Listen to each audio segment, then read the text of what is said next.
The Eurofighter Typhoon plane issued the distress signal earlier today near Loch Hourn in the Highlands.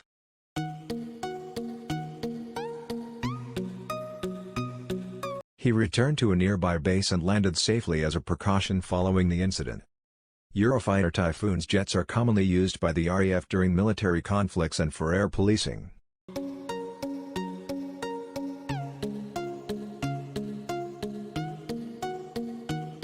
The fighter jets have also been deployed for precision attacks and help reinforce NATO defenses in Eastern Europe.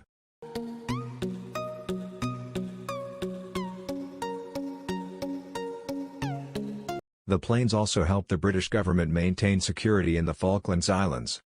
An RAF spokesperson said, an RAF Typhoon aircraft from RAF Lossiemouth on a routine training sortie had a technical issue.